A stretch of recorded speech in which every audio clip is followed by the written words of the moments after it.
Urang ya doa bak kubu kena syirik.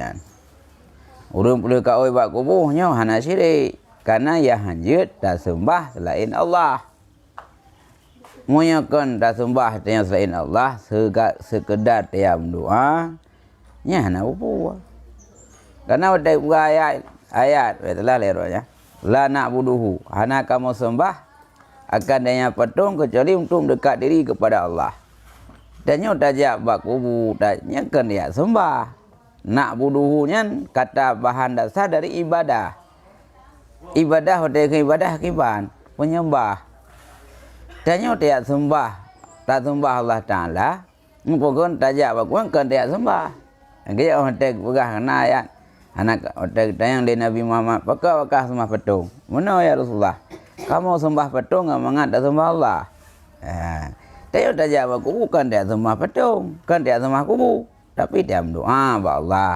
Teman tu dah cari berkah bawa kubu kena syirik. Yang maha syirik, otakkan syirik bahasa syirik kongsi.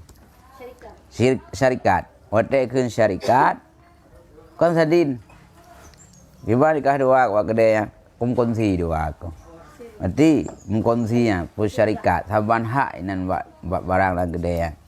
Dah iji aku aglah sabo hanji hitam di rumah dai pakai hak ini. Berarti persamaan dalam hak. Walau dalam nilai ji berbeda. Nyo mana yang hitam syirik antara patung dengan Allah Taala saban pegat posisi. Sama-sama sifat ketuhanan. Nyo yang hanjit. Tapi punya apabila dia dengan Allah dengan kubu. Nyan memang yang uluhiyah, yang sifat Tuhan wa Allah. Bak kubu nyokan sifat Tuhan. Tapi hanya dia tawasul perantara karena dia genyan urang katong Allah. Mangka hana tajak babak kubu berangkat tahu. Hana dia ajak babak kubu apa kaplu dia. Yang tajak babak kubu urang keramat, kubu aulia, genyan tong Allah dengan tajak banyak genyan kengkai doa, tawasul.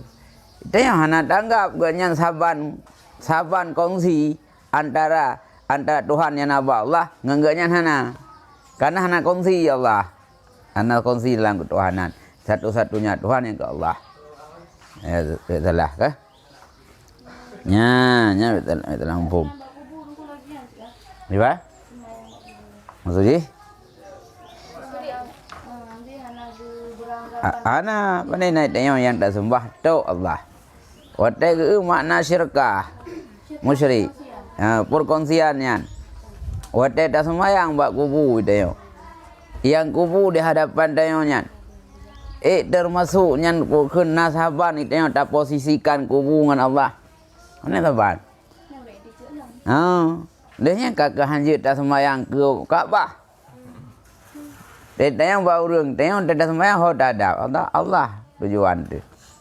Mang kubu bak Kaabah. Dia muka tu ulangan ke dia muka lain. Pun dari semen dah cerup dalam ramai ke hotel. Dah erintil di ke dia. Wei ada Kaabah. Tapi hana ada nyawa. Yang terhadap tetap Allah walau ke Kaabah. Munya hanjit dalam doa bak kubu kakak itu mayang ke Kaabah. Kata yang hana terhadap Allah kata ada Kaabah. Kaabahnya sebagai kiblat getanya beribadah. Adapun tanya ulama itu tetapkan Kaabah dan sembah Allah. Ya, betul lah. Enak mau. Ya.